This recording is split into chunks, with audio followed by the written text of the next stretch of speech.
बड़ी breaking news आ रही है, वायरल हो रही है। और मैं ये देख रही थी, जब मुझे ये खबर मैंने देखी तो ये गार्डियन से लेकर CNN तक एक नया माइलस्टोन इसने टच कर लिया।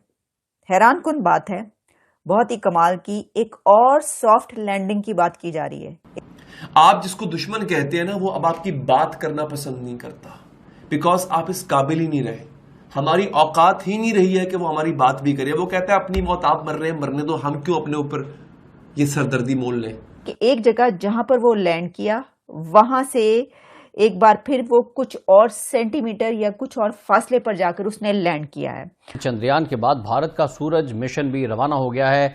इसके मकासद क्या हैं और क्या ये पाकिस्तान के लिए खतरे की बहुत बड़ी घंटी है? एक्सपेरिमेंट ऐसा है जो बहुत हैरान कुन है, बहुत बड़ी जीत है, बहुत बड़ी विक्ट्री है। इसके ऊपर नासा और जो उनकी स्पेस एजेंसी है उसकी तरफ से भी जो है काफी कुछ देखने को आ रहा है। इस मामले पर खुसूसी तौर पर हमारी हुकूमत को और दीगर मुतल्लिका इदारों को सोचना चाहिए कि हमारा दुश्मन मुल्क जो है हमसे आगे निकल गया। उन्होंने तब बुनियाद रखी जब हमारे यहाँ किसी ने सोचा भी नहीं, और हमारे यहाँ उस वक्त दहशतगर्दी की और जिहादी तंजीमों की बुनियाद रखी गई। हमारे किसी लीडर ने कभी नहीं सोचा जो उनके लीडर ने खुशकिस्मती थे उनके लिए सोचा। अब आप शर्म आएगी, हमें शर्म से डूब मरने का मकाम होगा। साइंस में देखते हैं कि वो चांद पे पहुंच गए हैं। Expected and landed safely at a distance of 30 to 40 centimetre away again.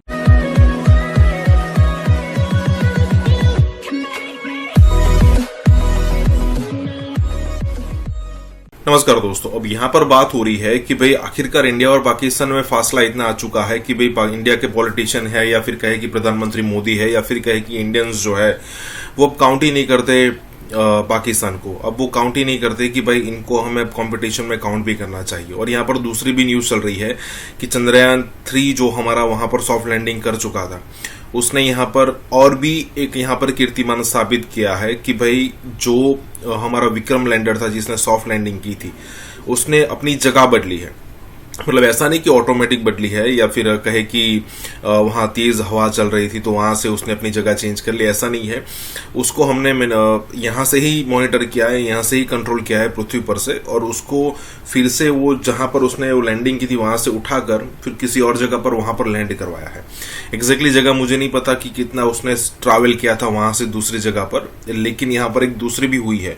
और ऑस्ट्रेलियन स्पेस एजेंसी जो है वो यहाँ पर लिटरली कह रही है कि अब इंडिया आप शो ऑफ कर रहे हो। Show off in the sense उन्होंने पॉजिटिवली कहा है कि अब आप शो ऑफ कर रहे हो और ये जो अब चीजें नए नए कीर्तिमान स्थापित हो रहे हैं। तो यहाँ पर यही सारी बातें हो रही है। इसी के साथ ये वीडियो शुरू कर। एक बड़ी ब्रेकिंग न्यूज आ रही है, वायरल हो रही है। और मैं ये देख रही थी, जब मुझे ये खबर मैंने देखी तो ये गार्डियन से लेकर CNN तक और इंटरनेशनल मीडिया और इंडियन मीडिया इसको इस वक्त दिखा रहा है। और हुआ कुछ यूं है कि चंद्रयान 3 जो कि मिशन मून पर भेजा गया, और उस मिशन में हुआ कुछ यूं है कि एक नया माइलस्टोन इसने टच कर लिया। हैरान कुन बात है, बहुत ही कमाल की एक और सॉफ्ट लैंडिंग की बात की जा रही है। एक और सॉफ्ट लैंडिंग का मतलब ये है कि एक ट्वीट आया है इसरो की जानिब से, और उसमें यह बताया गया है कि चंद्रयान 3 मिशन जो है, Vikram lander exceeded its limits, its mission objectives, and it successfully underwent a HARP experiment. A HARP experiment और एक HARP experiment क्या है, ये हम आपको बताते हैं।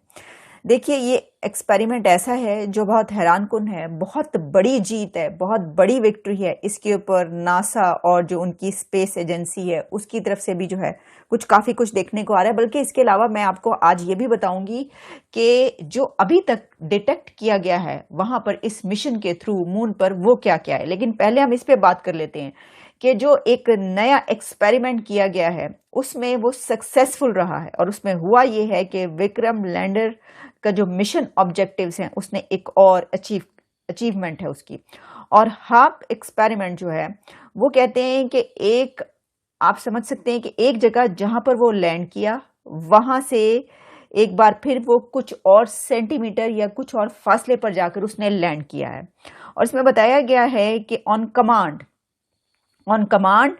it fired the engines, elevated itself by about 40 centimeter as expected and landed safely at a distance of 30 to 40 centimeter away again।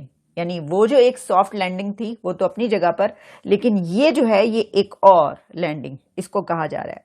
अच्छा, इसमें इंपॉर्टेंस क्या है इसकी, ये जो हॉप एक्सपेरिमेंट है इसकी क्या इंपॉर्टेंस है? अगर आप तक मेरी आवाज़ पहुंच रही है तो यकीनन आप जो है मुझे बता सकेंगे और कमेंट भी कर सकेंगे। ये भी मैं आपको बताऊं, आप इसके ऊपर कोई कमेंट करना चाहते हैं तो आप बता सकते हैं कि आप इसके बारे में क्या सोच रहे हैं। लेकिन अब मैं आपको इसका ये बताऊंगी कि इसके जो इम्पोर्टेंस है वो क्या है।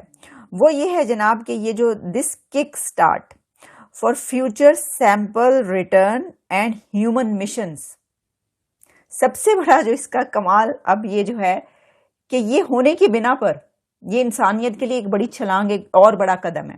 और वो ये है कि ये होने की बिना पर कि जब आपने हॉप एक्सपेरिमेंट कर लिया और वो सक्सेसफुल हो गया तो उसका जो ऑब्जेक्टिव अचीव किया गया वो ये है कि इसके बाद future sample return and human missions, और इसमें यह है कि all systems perform nominally and are healthy. और फिर उसके अलावा कुछ और टेक्निकल लैंग्वेज और इस तरह की चीज़ें इसमें इस्तेमाल की गई हैं। क्या क्या हुआ है अब देखिए, ये इसको इसलिए पूरी दुनिया पे देखा जा रहा है और वायरल हो रहा है कि एक तो था कि कामयाबी से चला गया वहां पर, कामयाबी से लैंड कर जाए, लॉन्च होने के बाद लैंड भी कर गया। उसके बाद क्या क्या डिटेक्ट किया अभी आपको बताती हूँ, वो सामने आ गया, ठीक है, जो कि उसके काम थे। लेकिन अब ये जो आप इसको फोर्थ कह लें या एक नई अचीवमेंट कह लें, वो ये है कि जो हॉप एक्सपेरिमेंट है वो भी कामयाब हो गया है कि वहां से उठकर उसने एक और छलांग लगाई और कुछ और सेंटीमीटर अवे जाकर जो है वो ठहरा है। चंद्रयान के बाद भारत का सूरज मिशन भी रवाना हो गया है। इसके मकासद क्या हैं और क्या ये पाकिस्तान के लिए खतरे की बहुत बड़ी घंटी है? पाकिस्तान के लिए खतरे की घंटी क्या है? पाकिस्तान जो है वो इस मैदान में बहुत पीछे रह गया है और पाकिस्तानियों को इस मामले पर खुसूसी तौर पर हमारी हुकूमत को और दीगर मुतल्लिका इदारों को सोचना चाहिए कि हमारा दुश्मन मुल्क जो है हमसे आगे निकल गया। हम भी एटमी कुव्वत हैं, उन्होंने जब 1, 2, 3 धमाके किए थे तो हमने 7 धमाके कर दिए थे। अब वो चांद मिशन और सूरज मिशन पर पहुंच गए हैं। तो पाकिस्तानी ये सवाल पूछने में हक बजाने हैं अपनी हुकूमत से और मुतल्लिका इदारों से कि पाकिस्तान कब इस फील्ड के अंदर आगे आएगा। जब आप सुना, मैं बताता हूँ जवाब क्या था। उसने कहा लूजिंग स्टॉक में कौन बात करता है, it's a verdict of the market. Twitter सारिफ लिखती हैं, भारतीय वज़ीर ख़ारजा जयशंकर से सवाल किया गया कि आजकल क्यों पाकिस्तान का जिक्र बिल्कुल नहीं होता, तो उसने कहा कि पाकिस्तान की मिसाल एक दिवालिया होने वाली कंपनी की सी है और ये कारोबार का उसूल है कि दिवालिया कंपनी की कोई बात नहीं करता। आप जिसको दुश्मन कहते हैं ना, वो अब आपकी बात करना पसंद नहीं करता, बिकॉज आप इस काबिल ही नहीं रहे। हमारी औकात ही नहीं रही है कि वो हमारी बात भी करे। वो कहता है अपनी मौत आप मर रहे हैं, मरने दो, हम क्यों अपने ऊपर ये सरदर्दी मोल लें। ये औकात रह गई है। मैंने आपको दिखाया अफगानिस्तान वाला हाल। अफगानिस्तान के आपका अब आपके 4 रुपए में तो अफगानिस्तान का 1 रुपया बनता है। शर्म से डूब मरने की मकाम है। और आज भी ये लोग, ये अशराफिया आपको यही बताएगी कि सब अच्छा है।